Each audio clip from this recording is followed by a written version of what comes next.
छात्रों, आज मैं आपके लिए लेके आया हूँ त्रैमासिक परीक्षा 2023-24 कक्षा 10वीं विषय संस्कृत का पेपर, जो कि इस बार 14 सितंबर 2023 को होने वाला है और 100% यही पेपर आपकी परीक्षा में आएगा। यदि आपको पूरे में से पूरे मार्क्स चाहिए, 75 नंबर चाहिए, तो आप इस पेपर को अच्छे प्रकार से रट लेवें। तो चलिए अविलंब इस पेपर को हम शुरू करते हैं। सबसे पहला प्रश्न लिखा हुआ है, उचित विकल्पम चित्वा लिखत, यानी कि उचित विकल्प चुन करके लिखिए। पहले प्रश्न का पहला प्रश्न है, बालकः शब्दस्य षष्ठी विभक्ते एक वचनम रूपम भविष्यति। बालक शब्द का षष्ठी विभक्ति में एक वचन का रूप क्या बनेगा, क्या होगा? तो यहाँ पर बालक शब्द का षष्ठी विभक्ति एक वचन होगा बालकस्य। तो हम पहले वाला जो ऑप्शन है उसको राइट कर देंगे, बालकस्य। इसके बाद अगला प्रश्न है प्रश्न नंबर 2, अधोलिखितेषु अव्ययी पदम न अस्ति। नीचे लिखे पदों में से अव्ययी पद नहीं है। कौन सा अव्ययी पद नहीं है? अत्र एव अधुना मंडलम। तो हमने पढ़ा था अत्र एव अधुना ये सब अव्ययी शब्द हैं, केवल मंडलम जो है अव्ययी शब्द नहीं है, तो इसको हम राइट कर देंगे। तीसरा है अधोलिखितेषु अव्ययी पदम अस्ति। नीचे लिखे पदों में अव्ययी कौन सा है? एव, गृहम, नगरम, ग्रामम। तो यहाँ पर तीनों ही पद अव्ययी नहीं है, केवल एक है, वो है एव, तो इसको हम राइट कर देंगे। चौथा है स्त्रीलिंग शब्द रूपम न अस्ति। स्त्रीलिंग शब्द रूप नहीं है। रमा, सीता, राम, बालिका। रमा, सीता और बालिका ये तीनों ही स्त्रीलिंग शब्द है। राम पुल्लिंग है, इसलिए हम इसको राइट कर देंगे। रामई इत्यस्मिन् पदे विभक्ति वचनम चे अस्ति। रामई जो पद है इसमें कौन सा विभक्ति कौन सा वचन है? तो यहाँ पर हम लिखेंगे तृतीय विभक्ति का बहुवचन। अगला है फल शब्द से द्वितीय विभक्ति बहुवचनम अस्ति। फल शब्द का द्वितीय विभक्ति में बहुवचन का रूप बनेगा फलानी। तो हम ब वाला ऑप्शन राइट कर देंगे। इसके बाद ने प्रश्न नंबर 2, कोष्टकात् चित्वा रिक्त स्थानानि पूरयत। कोष्टक में से चुनकर रिक्त स्थानों की पूर्ति कीजिए। जैसे कि सबसे पहला प्रश्न यहाँ पर लिखा हुआ है, गम धातोः रूपम भवति। गम धातु का रूप होगा। तो गम धातु का रूप क्या बनेगा? गच्छति या वदति। तो गम धातु का यहाँ पर बनेगा गच्छति। तो यहाँ पर हम लिख देंगे रिक्त स्थान में गच्छति। दूसरा है निर्वासिता पदे उपसर्गः अस्ति। निर्वासित जो पद है इसमें कौन सा उपसर्ग लगा हुआ है? तो यहाँ पर वासित के पहले निर उपसर्ग लगा है, इसलिए कोष्टक में से हम निर उपसर्ग को रिक्त स्थान में लिख देंगे। तीसरा है प्र उपसर्गस्य उदाहरणम अस्ति। प्र उपसर्ग वाला उदाहरण कौन सा है? प्रहार या प्रकाश। तो यहाँ पर हम लिख देंगे प्रहार, क्योंकि हार शब्द के पहले प्र उपसर्ग लगा हुआ है। चौथा है भूतकाले लकारः भवति। भूतकाल में कौन सा लकार प्रयुक्त होता है, या भूतकाल के लिए कौन से लकार को हम लिखते हैं? तो यहाँ पर हम लिखेंगे दूसरा वाला कोष्टक में से लय लकार, क्योंकि लट लकार मीन्स तो वर्तमान काल होता है, तो लय लकार हम यहाँ पर लिख देंगे। पाँचवें में है लय लकार से उदाहरणम अस्ति। लय लकार का उदाहरण कौन सा है? अपठत या पठन्ति। धातु के पहले हमेशा अ जुड़ा रहता है, तो यहाँ पर अपठत जो है वो लय लकार का उदाहरण है, इसलिए हम इसको रिक्त स्थान में लिख देंगे अपठत। अंतिम है छठा लट लकार से उदाहरणम अस्ति। लट लकार का उदाहरण है। लट लकार मीन्स वर्तमान काल। इसका उदाहरण क्या है? पठिष्यति या पठति। तो इसमें से हम लिख देंगे पठति। प्रश्न नंबर 3, शुद्ध वाक्यानां समक्षम आम, अशुद्ध वाक्यानां समक्षम न इति लिखत। शुद्ध वाक्यों के सामने आम लिखिए और गलत के सामने न लिखो। पहला प्रश्न है इति प्लस उक्त्वा संधि युक्त पदम इत्युक्त्वा भवति। इति प्लस उक्त्वा संधि युक्त पद मिलाने पर इत्युक्त्वा बनेगा। बिल्कुल सही है, यहाँ पर यण संधि है, सही है, इसलिए यहाँ पर हम इसके सामने उत्तर में लिख देंगे आम। पंचगंगम द्विगु समासस्य उदाहरणम अस्ति।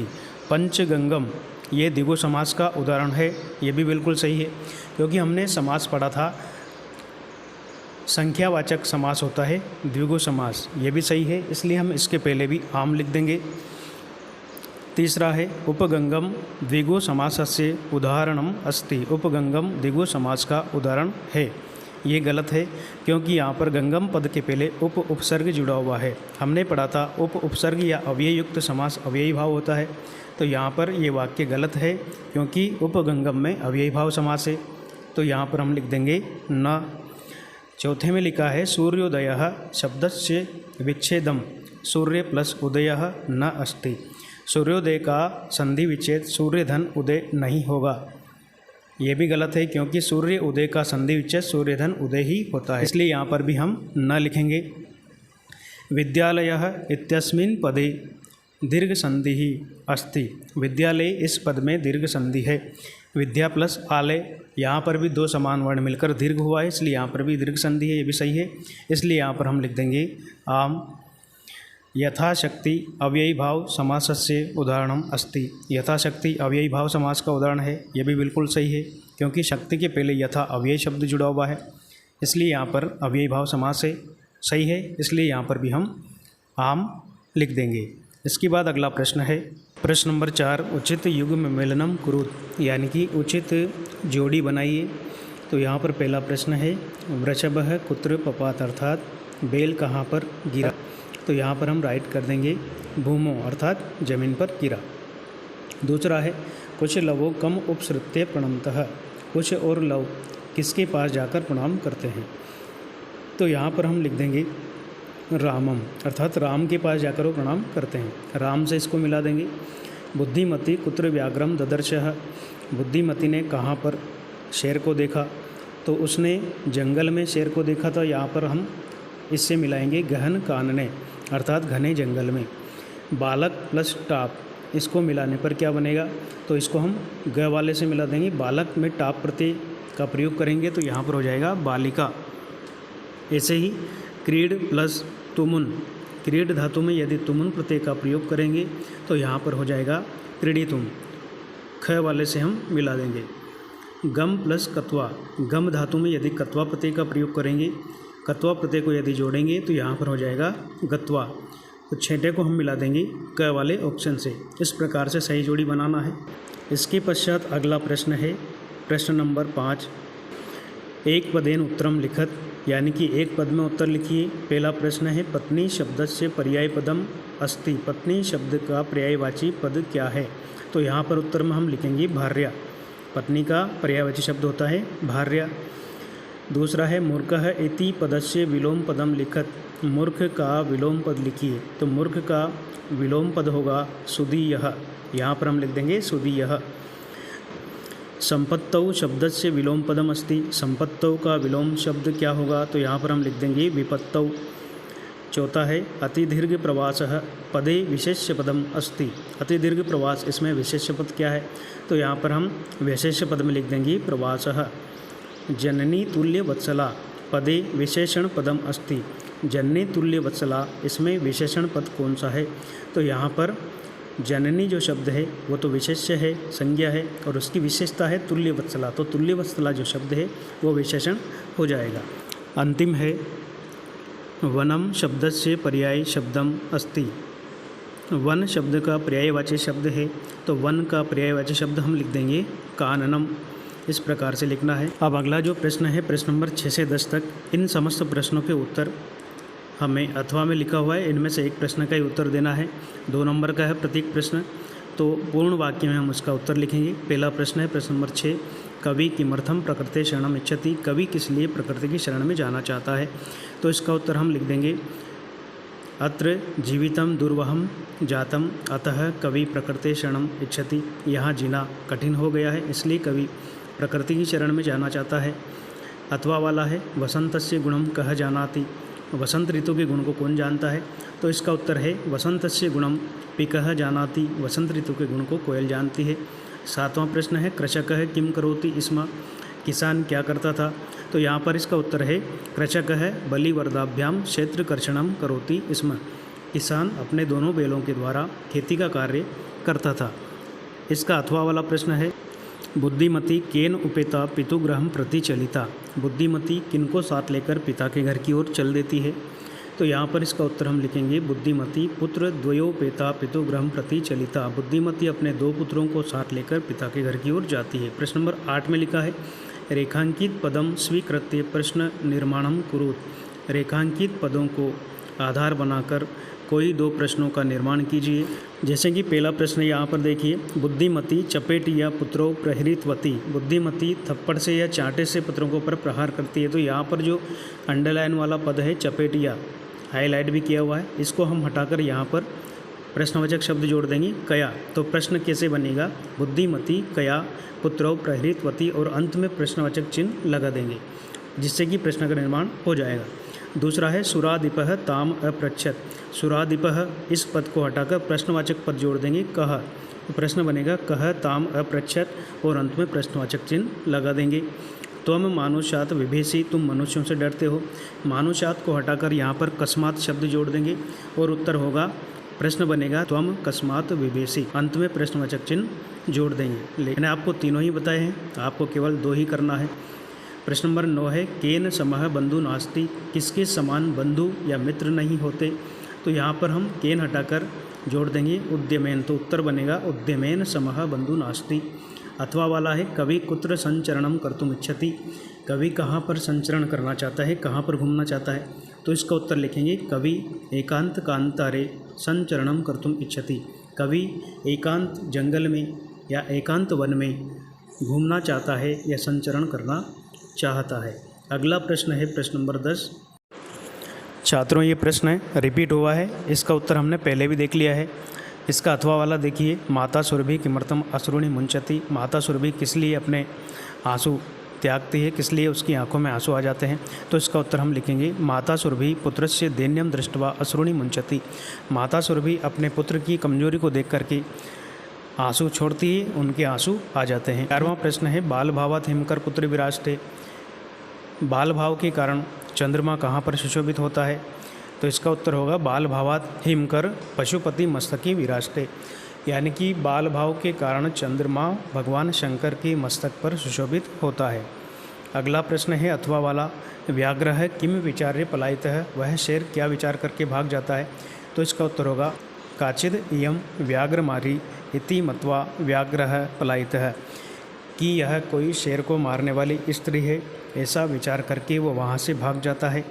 प्रश्न नंबर 12 है प्रश्न पत्रे समागतान श्लोकान विहाय स्वपाठ्य पुस्तकात सुभाषित एकम लिखत, प्रश्न पत्र में आए हुए श्लोकों को छोड़कर अपनी पाठ्य पुस्तक से एक सुभाषित लिखिए। एक ही लिखना है और ये 2 नंबर का है।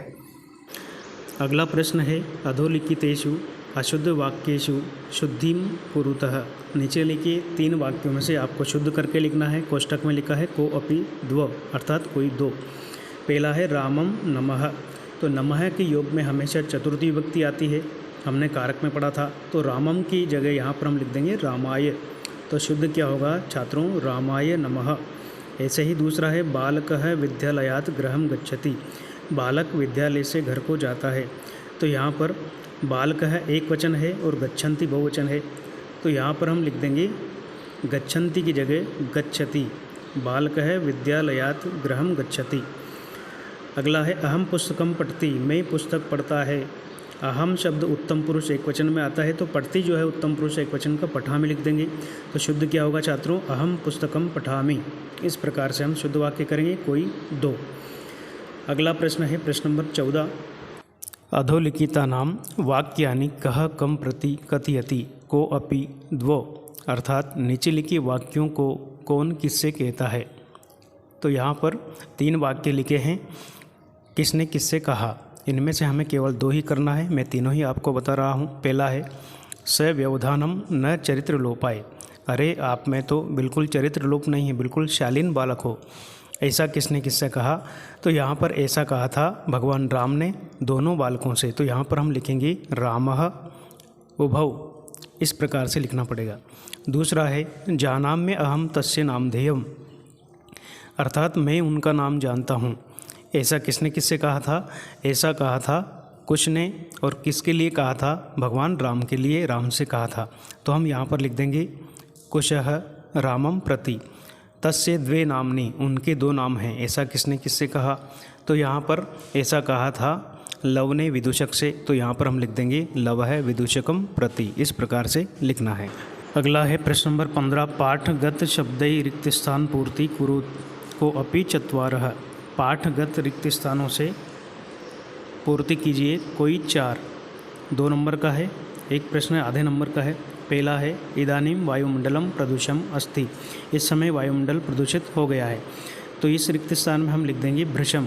भृशम यानी कि अत्यधिक, इस समय वायुमंडल अत्यधिक प्रदूषित हो गया है। दूसरा है पर्यावरण से संरक्षणम प्रकृति आराधना। पर्यावरण की रक्षा करना ही प्रकृति की आराधना है, प्रकृति की पूजा है। तो यहाँ पर एव शब्द जोड़ेंगे, पर्यावरण की रक्षा ही प्रकृति की आराधना है, एव लिख देंगे।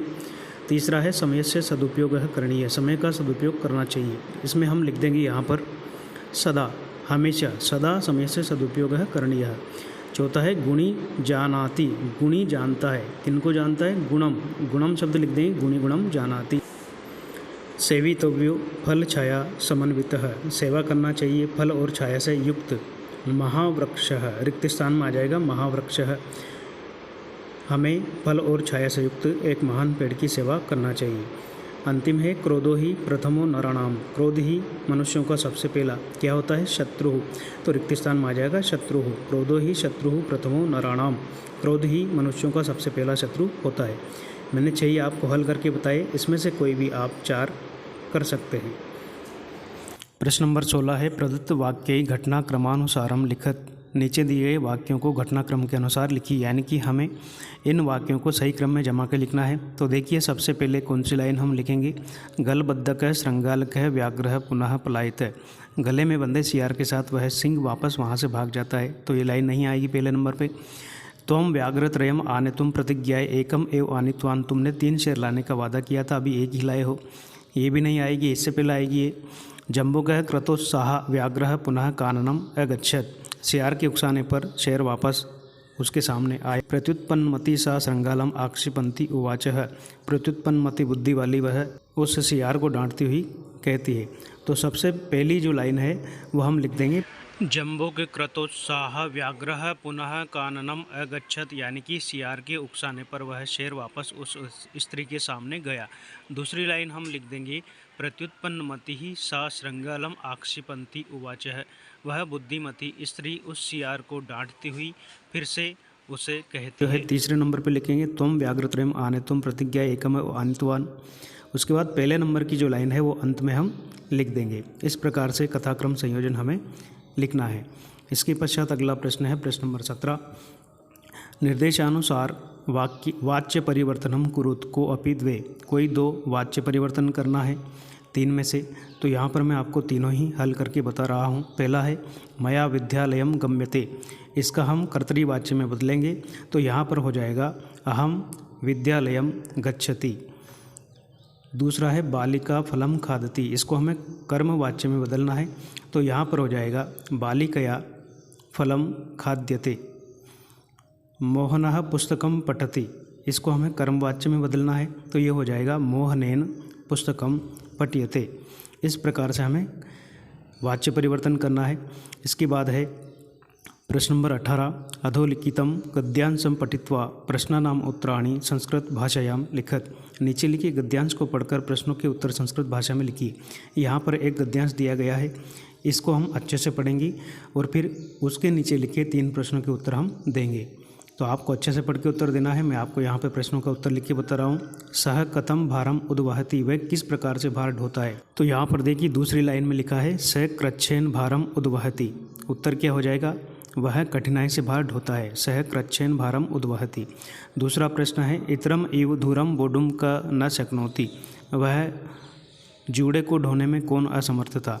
तो यहाँ पर हम लिख देंगे वृषभः, वृषभः धूरम बोडुम न शक्नोति, वह बैल जूड़े को उठाने में समर्थ नहीं था।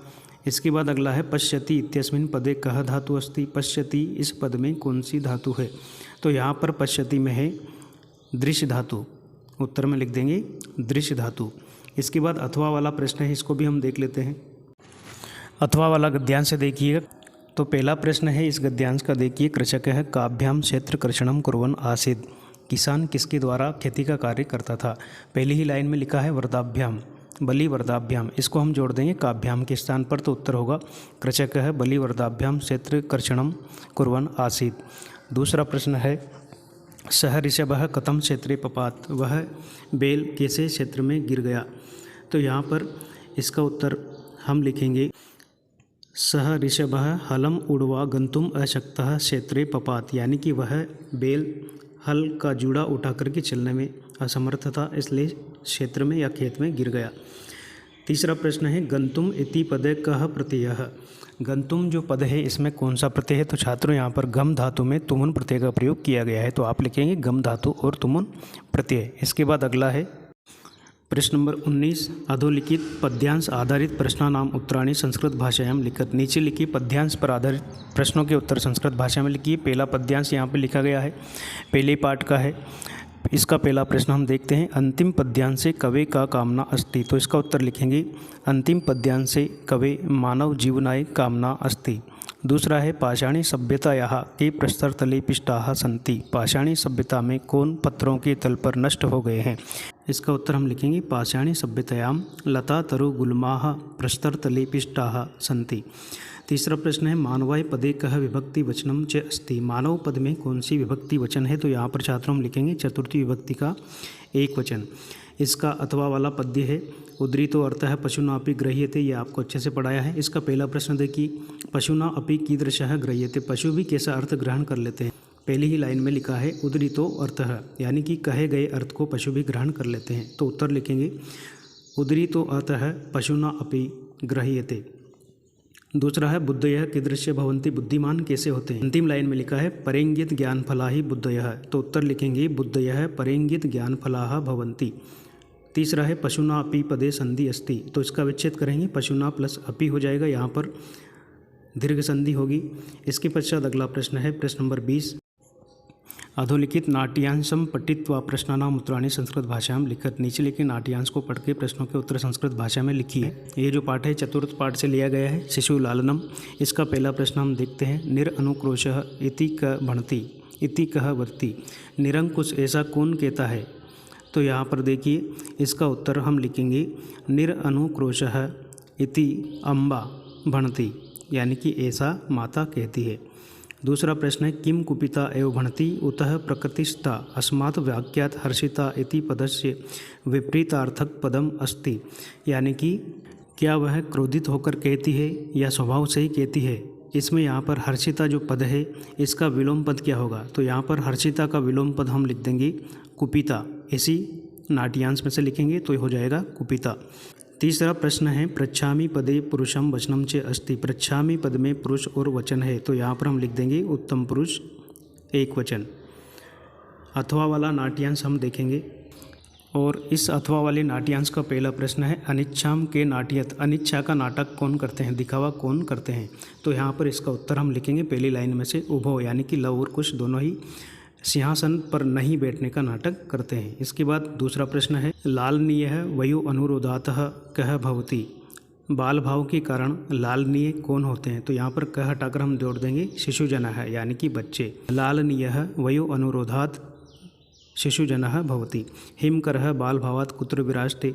तो कुत्र हटाकर जोड़ देंगे पशुपति मस्तके। तो उत्तर होगा हिमकरः बाल भावात् पशुपति मस्तके विराजते। इसके बाद अगला प्रश्न है प्रश्न नंबर 21, अपठित गद्यांश को पढ़ के उसका उत्तर हमें यहाँ पर देना है।